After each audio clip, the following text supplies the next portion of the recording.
Okay, we're going to do the daily Tanya for the 10th of Av, August 4th. And if you have the Chayinu, we'll be on page 65. Being that it is in the middle of Epistle 4, letter 4, whatever, communal letter 4 of the Alter Rebbe. I'm just going to summarize kind of yesterday and today because it really flows. So this letter, like quite a few of the letters in this fourth section of Tanya, are communal letters. They're fundraising letters. What was the Alter Rebbe raising funds for? For Israel, for Hasidim who lived in Israel. In general, that's the way most Jews, I believe, survived in Israel before the 1900s. Wow. Whoever there was dependent on funds being raised back in the old country, they would send over because it was utter poverty in Israel.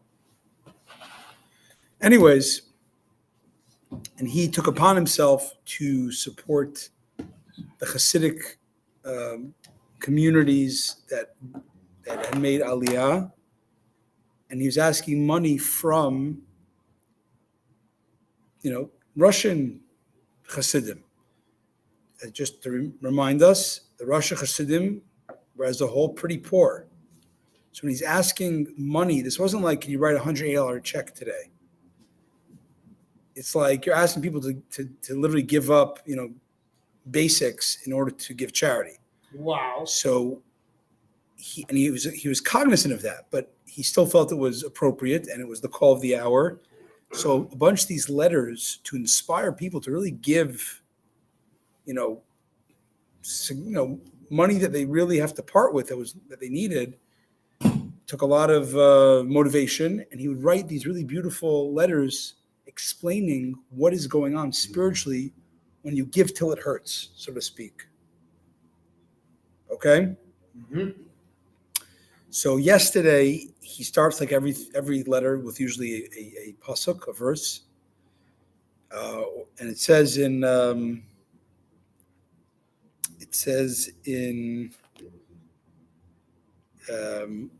it actually fits very well with coming out of Tisha B'Av. Happens to be yesterday. I'm combining yesterday's and today's into one summary. But if you look on 62, he quotes from the Gemara, from the Rambam, Ein Yisrael Negolan El B'Tzedakah. The Rambam rules that the Jewish people will get Mashiach by virtue of tzedakah. Amen. And yesterday's Shabbos is Haftarah, Tzion b'mishpat tipada, Zion, the Jewish people will be redeemed through justice, which is referring to Torah study, or Torah study application, v'shaveh b'tzedakah, and the captives of exile will be redeemed through charity. Charity is pretty important. It literally brings Mashiach, he's saying. So, wow. Okay. But then to get into that, he points out that there's really two parts. What does charity do? So we have to back up. There's two parts of your heart. The chitzonius halev, the outer part of the heart, upnimius halev, and the inner part of the heart. What's the difference of the outer part of the heart and the inner part of the heart? So in the context here, there's different contexts of what external and internal mean. There's different chassidus. It depends where you're talking. In relation here, we're talking about a part, the inner part the outer part is the part of the heart that gets emotion, excitable, due to rationale. And the inner part is the part of the heart that gets excitable beyond rationale. Now we're talking about rationale of God and God's presence, and beyond rationale of God's presence.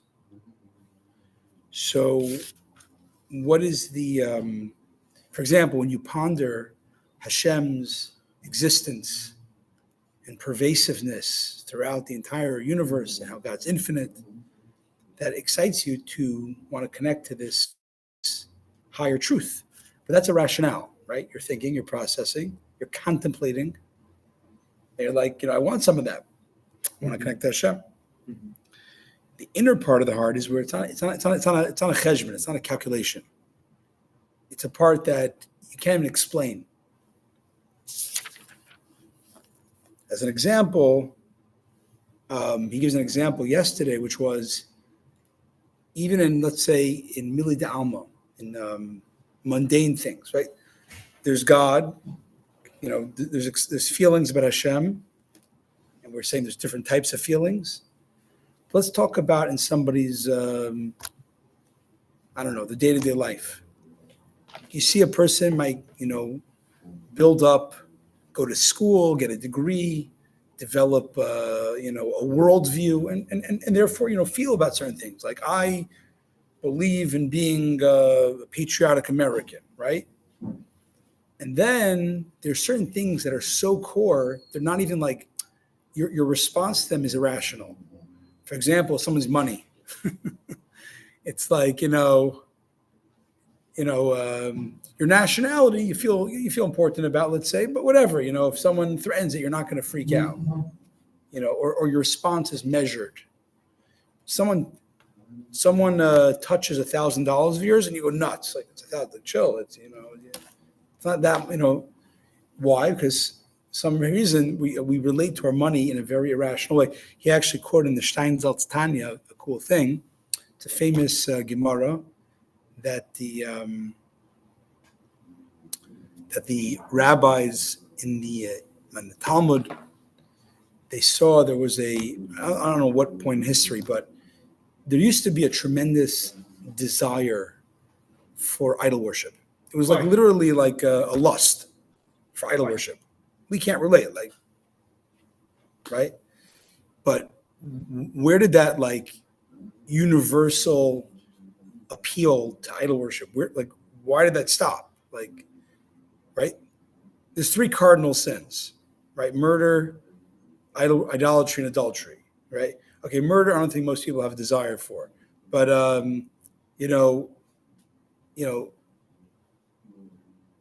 there's idolatry. Like, it seems like it's this huge deal, and like, who cares about it, right? Like, why is God exhorting us so much? So it says in the olden days there was a different psyche of humanity, and they really desired it. Hashem took it away, right? But the rabbis at some point prayed that it should go away. They prayed that humanity just can't withhold this. They're getting weaker spiritual processing. And they pray, take away the inborn desire of the human psyche to do some form of idol worship. And that's why we don't relate to it. Chassidim wondered, the desire for idol worship is not like, it's built into the system. It's like an angel. It's like the idea of like there's certain forces of spiritual energy. There's a force of spiritual energy that everybody that's like on top of us, and like therefore it was built into the cosmos that we have a desire, because the desire for idol worship existed somewhere in the spiritual realms, a distortion of the spiritual realms. So he can't just like ignore, like, we're no longer going to care about gravity. Like, it's part of nature. How did the rabbis obliterate a part of spiritual nature? Right? You get the question? Everything exists in some like spiritual force of nature. And that's where some reason the desire for idol worship came from. How can you just do away with that? So they said they didn't. They diverted it. They diverted it from idol worship to money. They took the same inborn psyche desire for this and they put it into money. Because money, the desire for money, or the irrational desire for money, is in a sense the same idea as idol worship. Because you're essentially, we're going to see today, Um,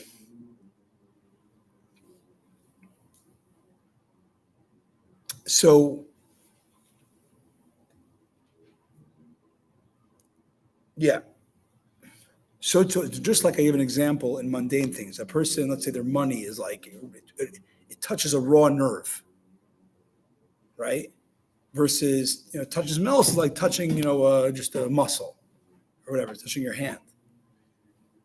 The inner part of the heart, the things that we relate to in the inner part is is a very deep place beyond rationale.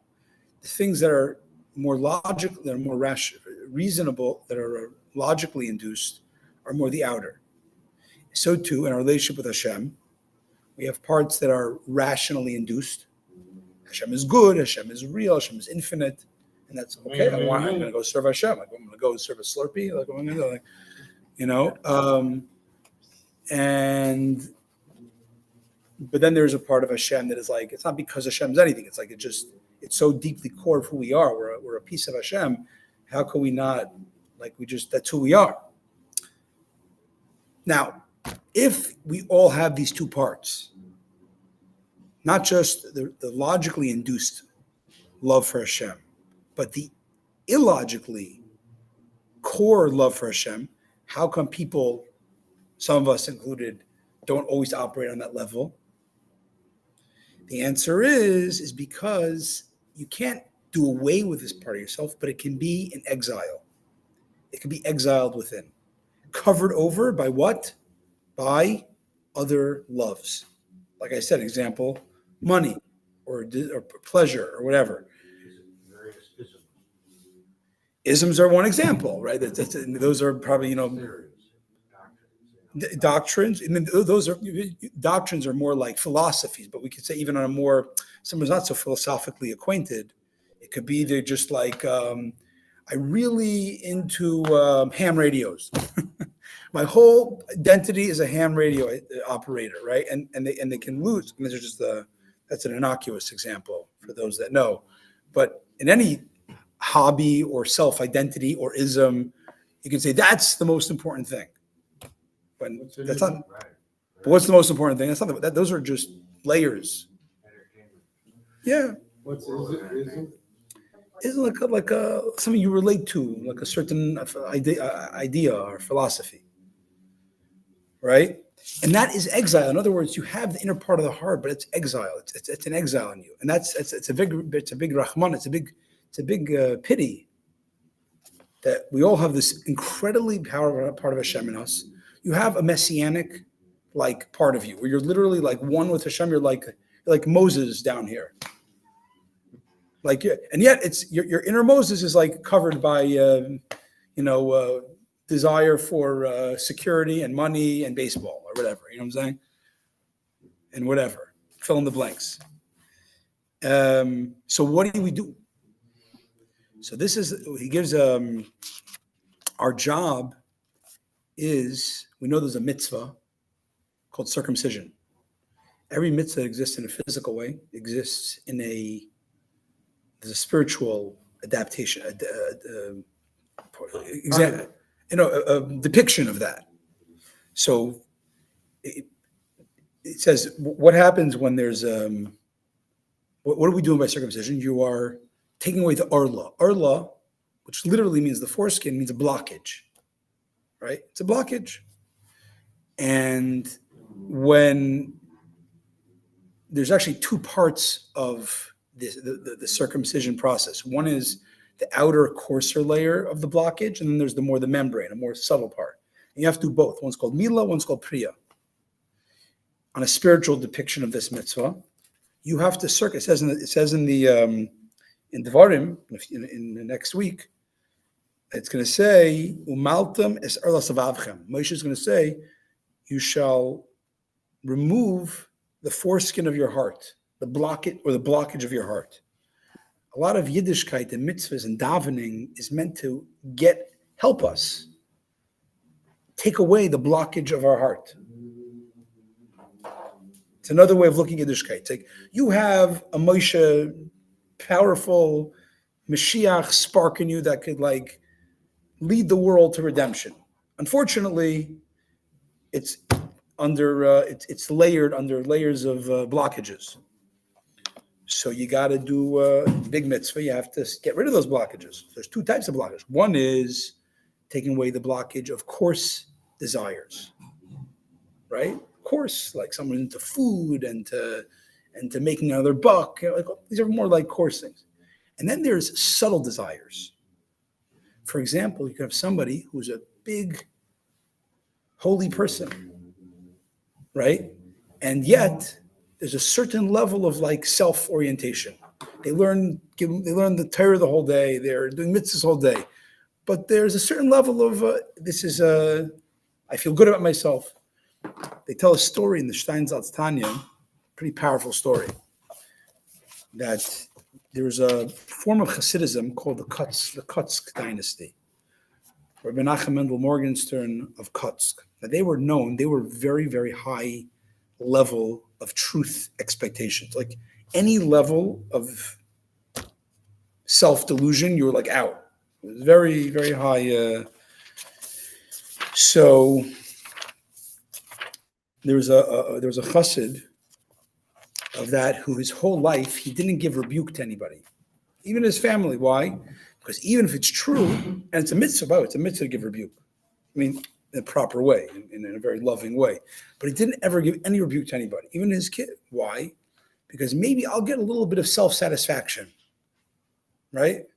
And they were so abhorrent to like any type of self-ego, he didn't do it. On his deathbed, he gathers those loved ones. And he says, for 70 years, whatever, I didn't ever give any rebuke because of this. I didn't want to give any self-satisfaction, right? And because maybe afterwards I'll feel good about myself, or I'll feel like holier than thou, or whatever. A rebuke, or rebuke. A rebuke is giving loving criticism.